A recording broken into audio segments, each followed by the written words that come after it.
नमस्कार। तर आपण एक आता सांबारचं पावडरची रेसिपी बघणार आहे, त्याच्यानंतर सांबार पण बघणार आहे। त्याच्यात 2 चमचे मी तेल घालते। तर आपण आधी त्यात चणा डाळ घालूया। 2 चमचे चणा डाळ आहे, त्या चमच्याने 2 चमचे मोजून घेतलेले। चणा डाळ थोडी होत आली की आपण 2 चमचे उडद डाळ घालतोय। तर मी हिंग खडे घातले, एक अर्धा चमचा पावडर होईल एवढी, तर तुम्ही पावडर पण घालू शकता। थोडीशी उडद डाळ आणि चणा डाळ घालली की आपण 1 चमचा मेथीचे दाणे घालतो। गॅस मध्यम आहे। आता ही डाळ गुलाबी रंगावर आलेली आहे, तर आपण याच्यात आता धणे घालूया। 6 चमचे धणे आहे। डिस्क्रिप्शन बॉक्समध्ये मी सर्व प्रमाण देते। 3 चहाचे चमचे जिरे आहेत। एक 10 मिरच्या मी घेतलेल्या आहेत, मिरच्या घालतोय। सुकी मिरची घेतलेली आहे, बेडगी मिरची, काश्मीरी मिरची, तुम्हाला जितकं तिखट हवं असेल त्याप्रमाणे घेऊ शकता। गॅस बारीकच आहे। आता हे झाल्यावर आपण थोडीशी मिरची भाजून झाली की त्यात आपण एक कढीपत्ता घालणार। कढीपत्त्याचा छान सुवास येतो, त्यामुळे आपण पावडरमध्ये घालणार आहे। आणि तुम्ही फोडणी सांबारला पण थोडीशी घालणार आहे कढीपत्ता। आणि सगळ्यात वेगळं म्हणजे हे सगळं झाल्यावर आपण 1 चमचाभर खसखस घालतो। सगळ्यात शेवटी घालायचं, कारण ते बारीक असल्यामुळे लवकर जातं।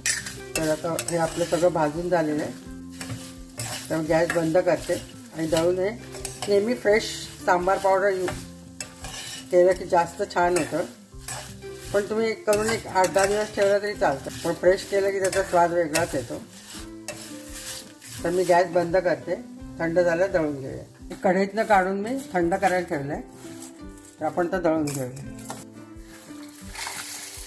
पावडरचे सर्व जिन्नस आपण भाजून गार करून दळून घेतलेले, तर मी याच्यात भरून ठेवते। या बाटलीत भरून ठेवते, आपलं पाहिजे तेव्हा वापरता येईल।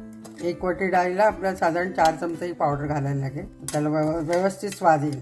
आपण सांबार पावडर बनवली होती, त्याचा आपण आता सांबार बनवतो। त्याच्यात आपण 2 चमचे तेल घालतोय, त्यात थोडीशी मोहरी आणि मेथ्या टाकतोय, अर्धा चमचा।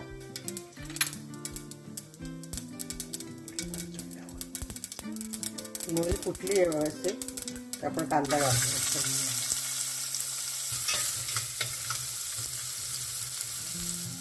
त्यातच आपण कढीपत्ता घालतोय।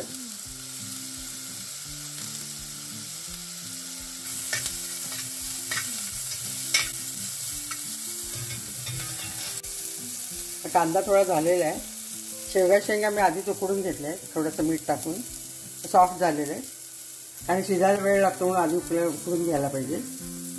तर शेंगा घालूया। टोमॅटो घालते मी छोटासा आहे, लाल भोपळा घालते मी। ज्या भाज्या लवकर शिजतात त्याच घालायचे। भोपळा शिजायला म्हणून आपण 1 वाटीभर पाणी घालतो। भोपळा बटाटा पटकन शिजतो, वांगं ते आपण घालू शकतो। तर ह्याला आता शिजू दे। त्यात आपण वाटण करून आपण सांबारमध्ये घालणार आहे। तर मी एक अर्धी वाटी नारळाचा चव घेतला आहे। 4 चमचे तिखट घालणार आहे। सांबार पावडर 4 चमचे, थोडंसं लाल तिखट 1 चमचा, पण मी मिरच्या त्याच्यात कमी घातल्या आहेत। मीठ घालते 1 चमचा भरून। सांबार मसाला, तिखट, मीठ आणि चिंचेचा कोळ घालून वाटून घेतलेलं आहे। आता भोपळा आणि हे शिजलेलं आहे, आपण त्याच्यात आता वाटण घाला। छान मिळून येतं सांबार। तर 1 वाटी डाळ 3 शिट्ट्या करून मी त्याच्यात हळद, हिंग आणि थोडं 1 चमचावर तेल घालून शिजवून घेतले। आता लाल भोपळा शिजलेला आहे आपला, शेंगा तर आपण शिजवूनच घेतले। त्याच्यात आपण आता लिंबावडी चिंच होती, तर लिंबा एवढा गूळ घालतो। गूळ विरघळलाय, हे आता शिजवलेलं वरण आपण सांबारमध्ये घालतो। आपल्याला पाहिजे तितकं आपण घट्ट पातळ करू शकतो. मी थोडं अजून पाणी घालते. मी एवढं पातळ केलेलं आहे. इडली बरोबर आणि भाताबरोबर आपण पातळ करतो आणि डोस्याबरोबर खायचं असतं तर थोडंसं घट्ट करायचं. तर आता सांबार आपल्याला उकळी आली की सांबार तयार झालं. त्याला मी अजून एक तुपाची फोडणी घेणार आहे आणि कोथिंबीर घालणार. चमचावर तूप घेतलं. तूप तापल्यावर आपण मोहरी घालतो. थोडासा हिंग घालतो. सांबार पावडरमध्ये हिंग आहे, थोडंसं घालतो. 2 सुक्या मिरच्या, कढी.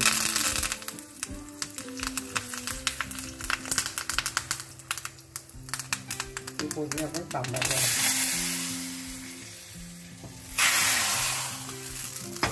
फोडणी घालून आपण झाकून. ह्याच्यात कोथिंबीर सर्वात शेवटी घालतो आपण. आपला सांबार तयार आहे.